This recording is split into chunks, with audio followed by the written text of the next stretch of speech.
Bonjour à tous, je vous emmène aujourd'hui au musée Beaubourg qui met en lumière l'œuvre révolutionnaire de Constantin Brancusi, considéré comme le père de la sculpture moderne. Cette rétrospective intitulée Brancusi, l'art ne fait que commencer, propose une plongée dans l'univers créatif de cet artiste au travers de près de 200 sculptures, photographies, dessins, films et documents d'archives.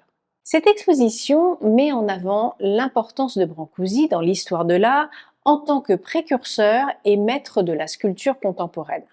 Son style distinctif, caractérisé par des lignes pures, des formes simplifiées et des sujets abstraits, a jeté les bases de l'art surréaliste et minimaliste.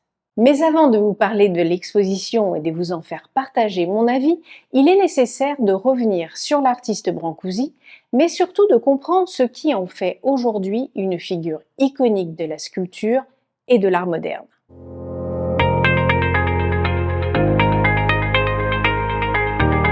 Constantin Brancusi voit le jour en 1876 dans le village de Obita et disparaîtra en 1957 à Paris. Brancusi étudie à l'école des beaux-arts de Bucarest avant de se rendre à Munich, puis à Paris où il s'installe définitivement en 1904. Son séjour à Paris a été crucial pour son développement artistique où il côtoie des artistes comme Auguste Rodin, mais très rapidement, il développe son propre style distinctif, loin des conventions académiques. La démarche artistique de Brancusi est profondément influencée par les traditions folkloriques de sa Roumanie natale, ce qui est d'ailleurs mis en lumière dans cette exposition, mais il est également inspiré par la philosophie et la spiritualité. Il est fasciné par la simplification et l'essence des formes, cherchant à capturer la beauté intrinsèque des matériaux et des sujets qu'il sculpte. Et ce sera là l'enjeu de toute une vie de recherche, dans la répétition des formes qui se réinventent dans chacune de leurs naissances. Son travail se caractérise par des formes épurées, souvent abstraites, et une recherche constante de l'équilibre et de l'harmonie. Vous verrez au travers de cette riche exposition qu'il utilise différents matériaux, comme le bronze, le marbre, le bois, pour créer des sculptures emblématiques telles que le baiser, la colonne sans fin ou la prière. Mais la matière ne suffit pas à sublimer la forme. En effet, Brancusi est un innovateur dans sa manière d'aborder la présentation de ses œuvres. Il conçoit souvent des socles spécifiques pour accompagner ses sculptures, considérant la relation entre l'œuvre d'art et son support comme une partie intégrante de l'expérience esthétique. C'est ainsi que l'on peut considérer Brancusi comme un sculpteur hors du commun.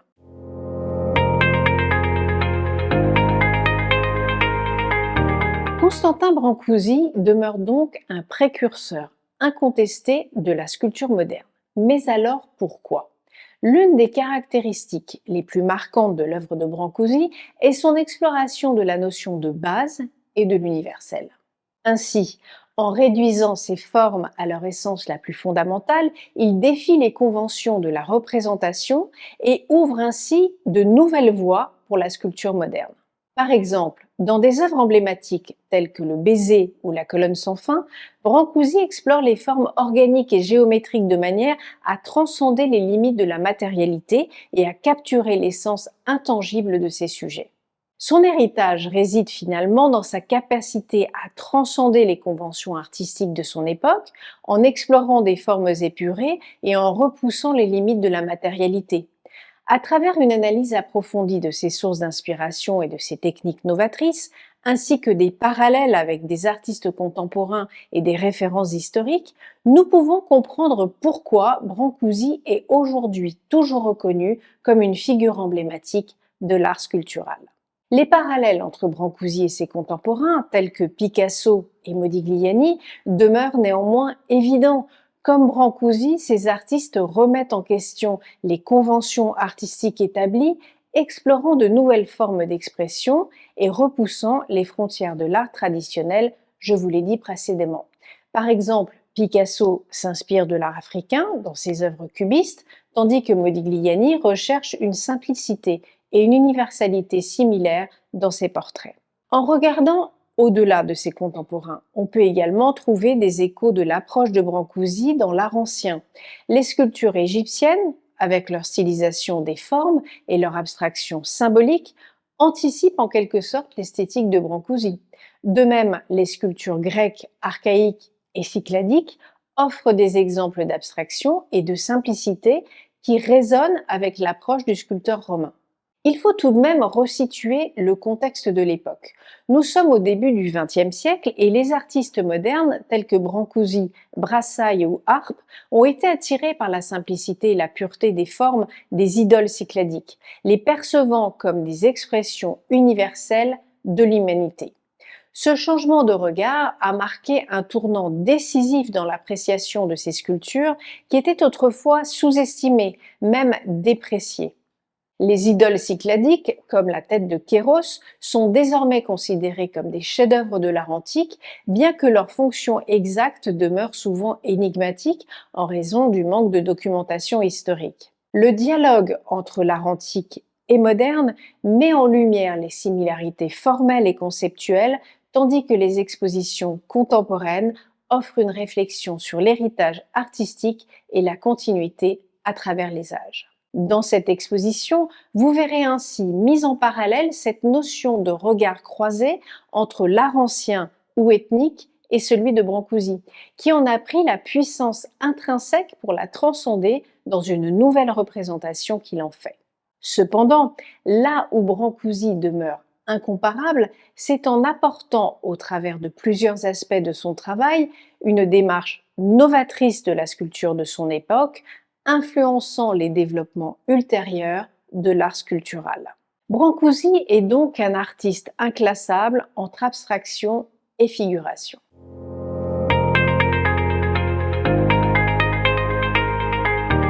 Lorsqu'il représente Mademoiselle Pogani, Brancusi ne fait rien d'autre qu'abstraire, c'est-à-dire tirer, sortir du modèle ses qualités sensibles offertes en guise de stimuli de substitution de forme, comme le fait également Pablo Picasso avec la tête de Fernande. Mais concernant Mademoiselle Pogani, Brancusi a utilisé une approche hautement stylisée et abstraite pour représenter le sujet. La forme humaine est simplifiée et réduite à des lignes épurées et des formes géométriques.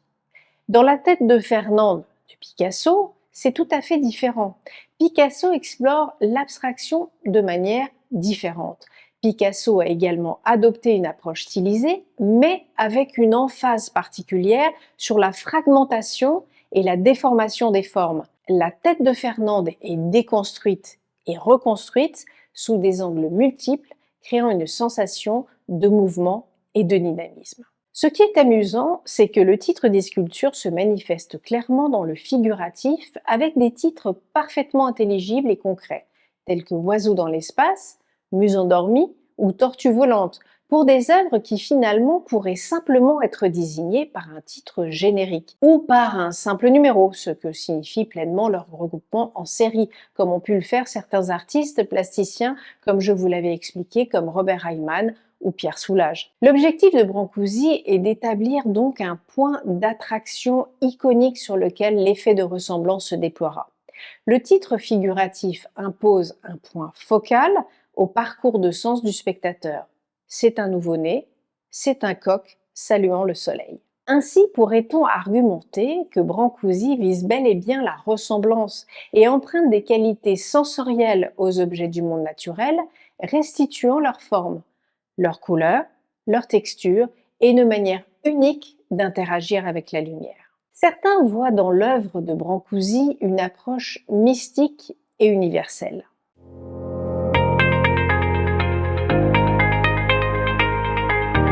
La démarche d'épuration des lignes dans les sculptures de Brancusi peut certainement être interprétée de différentes manières, y compris à travers une lentille mystique. L'idée de mise à disposition du divin peut être associée à cette épuration des formes. Dans de nombreuses traditions mystiques et spirituelles, il est souvent soutenu que la pureté et la simplicité conduisent à une meilleure connexion avec le divin et le spirituel.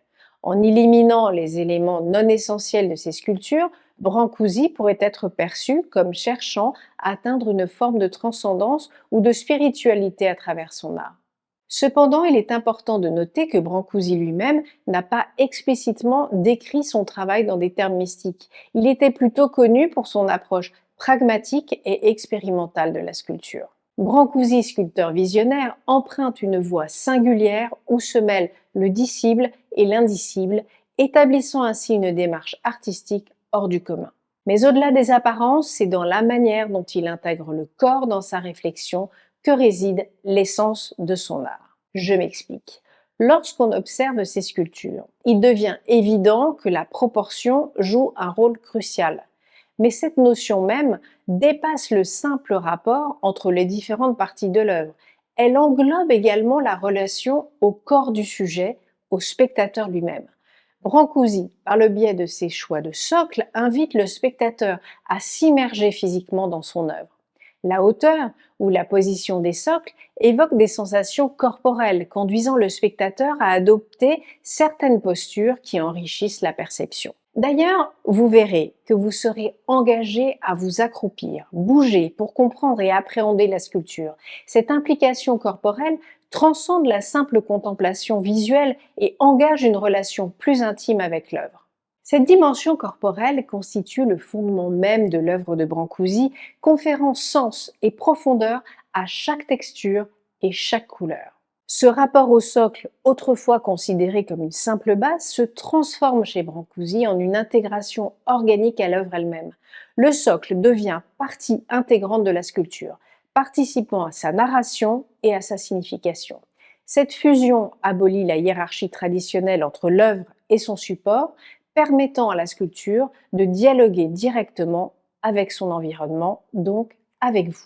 Enfin, l'ascensionnalité, omniprésente dans son œuvre, renvoie à une quête de rythme et de mouvement. À travers des formes élancées et des compositions dynamiques, Brancusi évoque le vol, la transcendance et l'effort pour s'élever au-dessus de soi-même.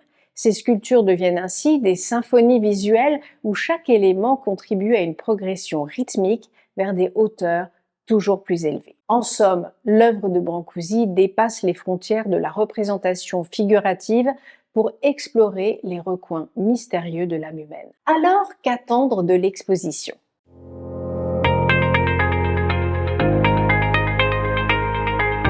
La rétrospective offre une vision complète de la carrière de l'artiste, de ses débuts à ses grands succès, en explorant son processus créatif et en reconstituant partiellement son atelier, véritable lieu de vie, de rencontre et de création. Un parallèle constant entre dessin, sculpture et photographie vous permet de comprendre mieux la démarche de Brancusi. Parmi les pièces présentées, on retrouve les sculptures emblématiques telles que Colonne sans fin et Le baiser, ainsi que des séries de portraits d'enfants illustrant l'évolution de son style. Cette rétrospective exceptionnelle offre ainsi aux visiteurs l'occasion unique de découvrir ou redécouvrir l'œuvre d'un artiste majeur du XXe siècle et son impact sur l'histoire de l'art moderne. Alors, si je devais vous donner mon avis sur l'exposition.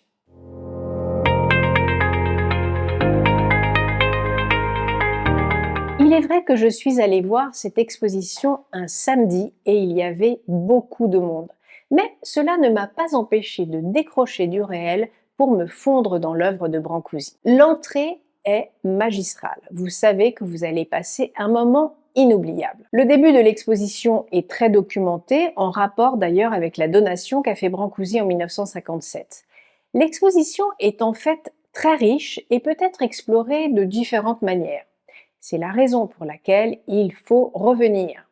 Car vous pouvez passer un temps fou tant à vous plonger dans la riche documentation qu'à explorer les sculptures et les liens faits entre Brancusi et d'autres artistes ou d'autres cultures. Si la scénographie du début de l'exposition m'a quelque peu déroutée, la suite n'en était que mieux. Au travers d'une déambulation particulière, vous aborderez le travail de Brancusi sous différents faisceaux. À retenir le passage magique dans l'atelier de Brancusi, on s'y croirait. Puis, à vous de jouer, regarder et se laisser porter. Brancusi disait « Je n'ai cherché pendant toute une vie que l'essence du vol, le vol, quel bonheur !» Alors envolez-vous, évadez-vous. Un point très réussi est la conceptualisation de l'espace et des sculptures de Brancusi. Brancusi est profondément intéressé par la manière dont la sculpture interagit avec l'espace environnant et je vous l'ai expliqué. Ces œuvres sont souvent conçues pour être contemplées sous différents angles, encourageant une expérience immersive et dynamique pour le spectateur. Et sur ce point, vous ne pouvez pas être déçu. Un rendez-vous donc que tout le monde attendait et qu'il ne faut pas manquer, notamment cette magnifique scénographie des sculptures sur une vue imprenable sur Paris, laissant penser que Paris est éternel. À bientôt sur Expertisé pour de nouvelles visites de musées et d'expositions.